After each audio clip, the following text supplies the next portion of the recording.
I'm Patsy B, comic and filmmaker. Today I'm here with Keith Andrew, and let's give it up! Woo!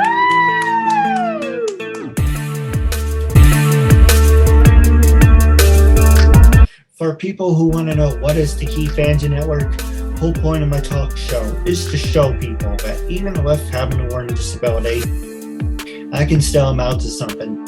And at the same time, I'm able to turn myself into an example for people out there dealing with any types of learning disabilities and disabilities that never give up and prove people wrong.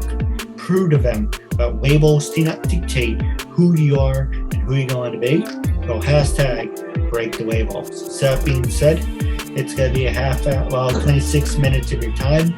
Freedom of speech, self-expressing. First question I want to ask you is what can you tell our audience a little bit about yourself? Okay. Well, right now I do stand-up comedy. I've been a stand-up comic for going on 16 years.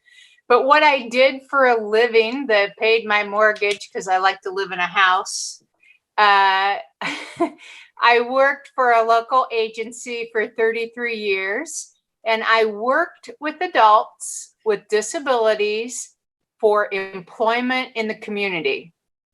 And we were one of the best agencies in the state, if not the nation. And I was really proud to do that work. And I loved it. I loved it. Everything I did. I learned all kinds of things, but I helped people be as independent as they wanted to be. They had their own money. They had their own apartments. Some people learned how to drive. Some people got married. Some people had babies. So it was about giving people financial independence so they could live the life they wanted. Quite a bit like what you're doing here with your talk show, which is fantastic. Oh, absolutely. So you more worked like in a group home setting. I worked one-on-one in the community. So I worked in all kinds of businesses. I was an on-the-job training specialist officer. I was the job police, basically. But I was an advocate for the individual. Whatever kind of job the person wanted or had the skills for or whatever. I had people that worked at a place where they made motherboards, and over time they could learn new things like how to weld and quality control. So these were new skill sets that allowed them to move forward in their life and make more money. And so they had equal opportunity in employment. And so as a job trainer, I was also an advocate for them, but also educating employers and managers and coworkers, mostly by example, being fair and kind and logical and asking questions so people could build bridges and get to know each other. So eventually I would leave. On average, I would work about 3 weeks with somebody. And then I would leave, and once a month I'd just check in to make sure things were good, and that's it. A lot of my people are still working even after I'm retired. They're still doing their jobs after 20 years or 30 years. So it's awesome. Right, so you're more like a job coach. Yep, that's sort of a newer term, but because I did it way back in the beginning, I'm kind of like the old maid of job coaching. Yes. One thing I did see that was really interesting, here, let me just look at your profile. Actually, I lost the profile, but you also mentioned you are a director. I am. So the first question I want to ask you is, what were some of your favorite films that you ever directed? Well, my first film is a documentary film. I love to watch documentaries, but I ended up doing a documentary film because I'm also a stand-up comic. And when I first started stand-up, I bought a camera to film myself after every time I did a set. And why I did it is so I could see what I was doing on stage, what I needed to change, how I needed to improve. And it was the only way I could really get objective feedback to get better. Because a lot of times the people around you that are doing comedy, they just want to be supportive, you know, so they're not necessarily giving you feedback. They're just being nice. So, I started filming, and after about a week of filming, I thought, hey, I should make a documentary. So I followed 5 comics around. I got some interviews of professional comics and put it all together. And the name of that film is Stand Up or Fall Down, a documentary about amateur stand-up comedy. And it's how do you start to be a comic? What do you have to do? And it shows everything. And you see real comics on stage, you know, doing a great job or dying on stage or whatever. You see bloopers and all kinds of stuff. So that was my first film, and I really wanted to just do it for educational purposes to help newer comics or even help the audience understand what do we do, you know, to make people laugh. It's a lot of work. It is, you know, for me, it's kind of like sink or swim. Some of my episodes are really good, and some of them are kind of like, what the hell am I watching? It's case by case, and that's, you know, being a stand-up comic, it's on the job training, and a lot of what you're doing is on the job training too. And for us, it takes about 10 years to really get skilled at being able to do comedy anywhere. So it's just on the job training. No, absolutely. So the first one I want to ask you is, what attracted you to begin your career as a filmmaker? Well, basically because of my own experience with stand-up. And the reason I started stand-up comedy in 1995, I had a closed head brain injury. I had traumatic brain injury, TBI. I had an allergic reaction to medicine. And so my short-term memory wasn't working how it needed to work. And when it comes to brain injury, depending on where the injury is, depends on what the symptoms are.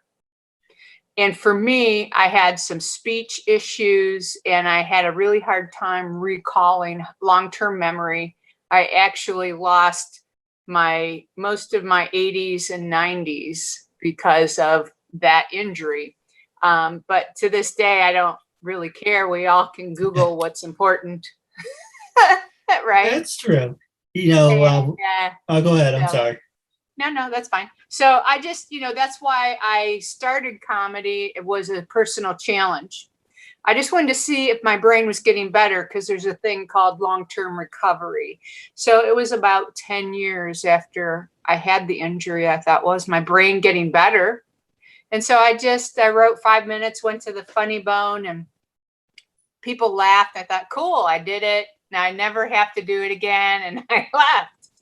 But the next day I was thinking about new jokes. And so I just kind of kept doing it. So doors kept opening. So I kept doing it. But over time, it's actually helped my brain rehab and help my brain heal in some ways. Is my brain back to where it was? Probably not. But, you know, I cope and I do what I need to do. I have little tricks that help me keep things in order and remember. I write lists. I'm a list writer.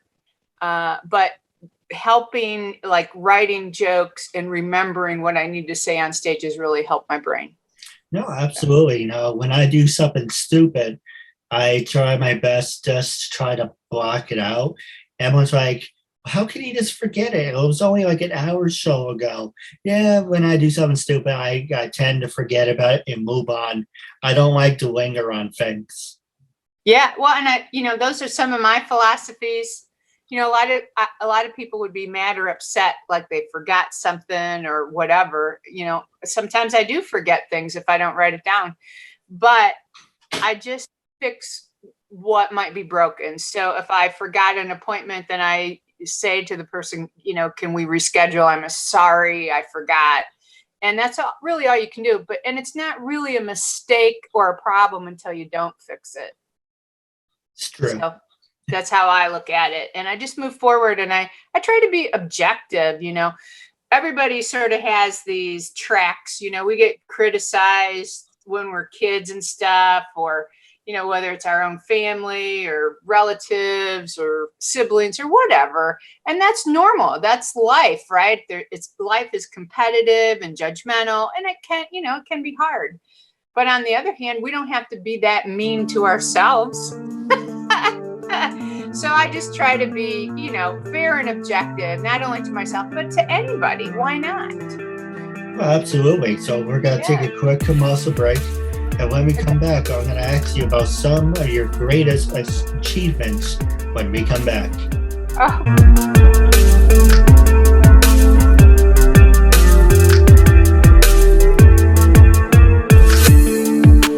Now we're back from the commercial break. The first thing I want to talk to you about is, as you were talking about, being a stand-up comedian, you have George Carlin, Dennis Leary, Robin Williams.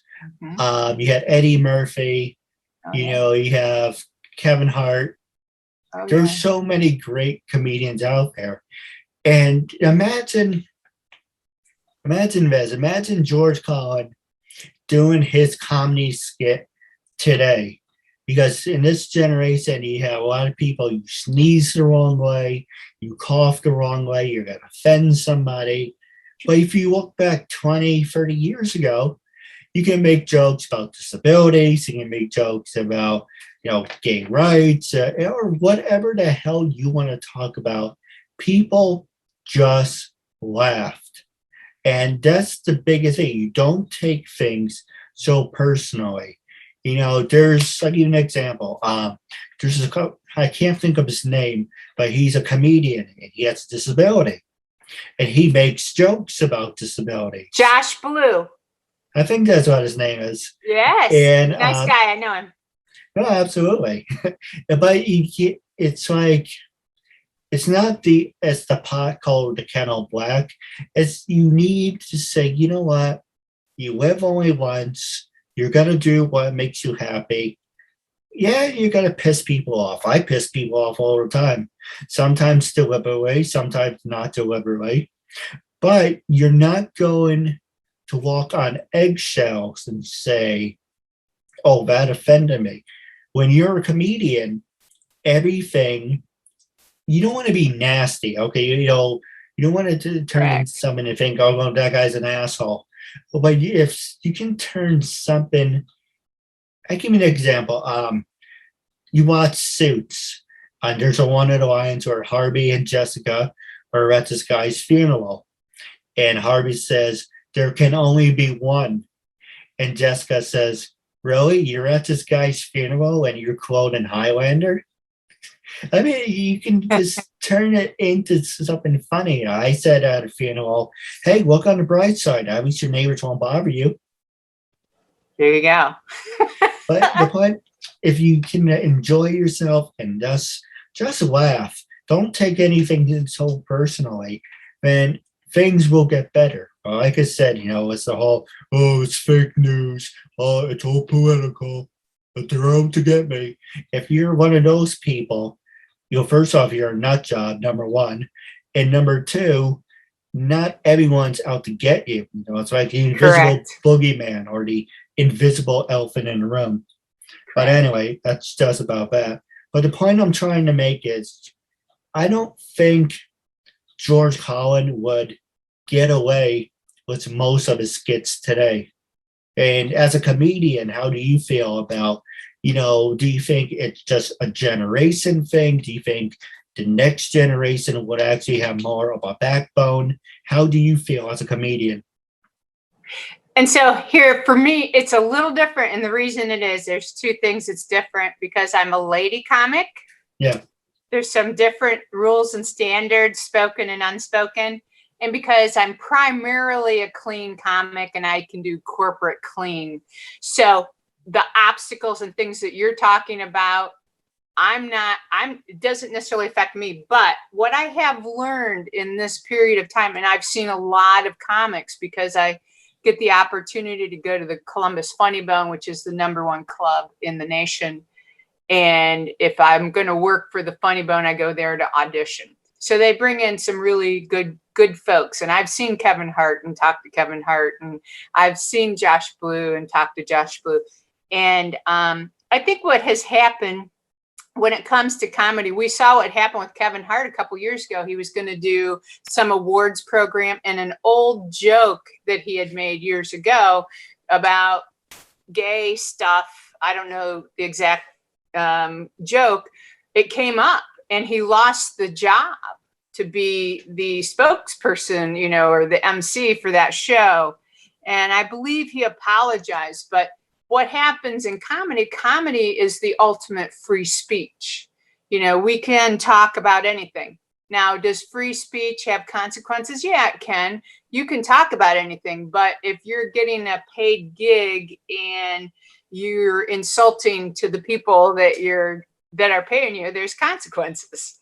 But I understand what you're saying. It's a bigger picture because it's culturally. And I think what's happening in some ways, I think people are just trying to be kinder, and comedy by its nature isn't kind. And especially in the old days, there was a lot of making fun of themselves or their wife or their husband. Phyllis Diller, who's an Ohioan, that was her thing. Her husband, Fang, she made fun of him. And that was a character in her set. So, it's not my style, and I'm not typically a political person, but I have seen also where I want to say Jerry Seinfeld and Chris Rock both said they don't want to do colleges anymore because they're too sensitive and restrictive. And, Jerry Seinfeld is a clean comic. He is the ultimate clean comic, him and Jay Leno. So that is kind of shocking to hear. And I can't say that I've experienced it in a negative way for me, but I do understand, and I see it because I have other comics that I started comedy with, and they have a more what we call blue or adult humor. And I have seen them have some consequences because of what they brought up in the show, So I think that's part of a job as a comic too. We read our crowd, and part of our skill is being able to know what we're going to talk about or not. Some jokes I might leave out if they're responding in a very sensitive way. So, those are skills, but I do absolutely recognize that, and I see it. But for me personally, it hasn't been an issue for me. And I think what happens though too is you get more famous, like we're talking Jerry Seinfeld and Jay Leno. I mean, those guys are famous, period. And a part of their power in their free speech is that they have that fame and that they can make some of those choices, if they wanted to. Chris Rock makes those choices, to be political or to be edgy. So, true. Well, let me ask you this. A lot of people say, "Oh, you make fun of Trump," but yet they make fun of Obama. They made fun of George W. They called him a cowboy. It's kind of like you don't take shit personally. It's just if you're not going to laugh, you're going to cry. So you're either going to look at the expression, if God gives you lemons, what do you do?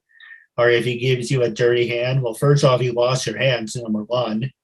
And then you just make the best of the situation, whatever it's going to be. You don't take it so damn personally that, it's kind of like, anyway, it doesn't make a difference. You're right. You're absolutely right. So what's the difference is we, as comedians, we make a living off of our observation of, famous people or politicians. We just happen to have had a politician for 4 years that was really sensitive about that. And you might have seen the report that he requested an investigation of the nighttime comics, Jimmy Kimmel and all those folks, because they were making jokes about him. And that's what I was saying earlier. I know there's certain things, a lot of the places where I work, the owner might be a party that I'm not a part of. And so I don't want to offend them. right? I just want to do the work and make people laugh. And, you know, it'd be different if I had a TV show like Jon Stewart did, and that was his job on the Daily Show to make people laugh about the politics. It was a little more digestible that way. But it does take a great skill to be a political comic. And if you're going to be daring enough to do that in your regular sets as a touring comic around the Midwest, you're going to have to be really wise. It's true, especially when you go Midwest, and also down south for that matter. Yes, exactly. But the next I question, just try to be a pretty face and funny, and that's it. no, I agree. That's my job. The next question I want to ask you is, I haven't asked this one in a while. Social media, can social media make you or break you? With everything that you accomplish as a stand-up comedian, do you give thanks to Facebook, Instagram, LinkedIn? Have you gotten any opportunities for any gigs? Yes, all of it. Yeah. For us as comics, it's changed in 15 years. When I started, it was, what was the other social media right at the beginning? I can't think of it. Before Facebook, whatever that was. Oh, MySpace. And MySpace. And that's when we would post our gigs. You know, we'd have a poster and we'd say that we're having this show or this whatever. And that's how we would get people to shows. Well, we still do that. But how valuable this is for me is that I get a lot of work because other people see that I'm a comic. And so they inbox me and say, hey, I have an event or I have a show or whatever. So regionally, it helps me to network and get work. And so of all of these gigs that I have lined up, more than half of them I got because somebody emailed me or texted me or inboxed me through social media. No, absolutely. Speaking of social media, how can our fans and listeners get a hold of you? Okay. Yeah, I do have obviously a Facebook page. It's just Patsy B, just the letter B. And if you Google me, you'll find me. And that's my comedy page. And then I have a website, Patsy B Comedy. If you Google that, you'll go to my website, and I have a resume, and I have photos, and I have clips of shows and jokes. And if they wanted to contact me for a gig, it's all on there. So Patsy B Comedy, just Google it. No, absolutely. You know, this is one I haven't really asked, you know, that's far about it on the spot. As a comedian, have you ever made jokes about people with disabilities? And would you be willing to make jokes about disabilities? Now, I'm not saying that to sound like an asshole or anything. As you mentioned, there are comedians that do just make jokes. You know, I laugh at disabled jokes too because, you know, I laugh at kind of inappropriate things, but I like to laugh just because I want to have a good time. Now, as a comedian, do you feel that your hands are tied, that you can't talk or say certain things? Well, and I can share with you kind of the protocol, the rule about jokes. So if I'm a woman, which I am, and I can make jokes about me. I used to be 300 pounds, so I would make jokes about being chubby. I still have that, but it's moved on because I've lost weight. And so this is part of my story. It's my past. I do have a brain injury. So I do have the right to be able to make jokes about that. The key is any joke that somebody makes, and it's not, they don't identify with it because it's not them that has whatever going on. They have to be sensitive about what they're doing, that it's not mean joke, you know, Right. And there's ways to do it, right? So I have a joke where I say, I have a number of things I'm celebrating. And one of them is I'm officially retired. And people are like, yay. And I said, well, I used to do this really honorable thing. I worked with adults with disabilities. And then they're like, yay. And then I say, yeah, that was the House and Senate. So, right? And I'm not making fun of the people with disabilities. I'm making fun of the House and Senate. Right. And so it's the a content. surprise twist. Yeah, surprise twist. So, but that's, those kind of things that we all do need to laugh. And I'm not pointing out specific people, but a big group of people that most people have the same opinion about, that they can be kind of out there, not logical, not plugged in. So that's why I say it. And both sides of the aisle laugh at that. So that's all good. That's true. I thought the joke was funny in a sick kind of way. I kind of like dark humor. I give you an example. A lot of people think, oh, that's not funny, but I think it's funny in a bizarre kind of way. Why can't homeless kids play baseball? I don't know. They don't know where home is. I was going to say. Right. Or what about, what's the benefit of dating a homeless girl? I don't know. You can drop her off anywhere. Oh, there you go. Okay, so, and that's the thing. Those are funny. Yeah. And the thing is, but it's not something I would use if I was doing a fundraiser for the homeless shelter.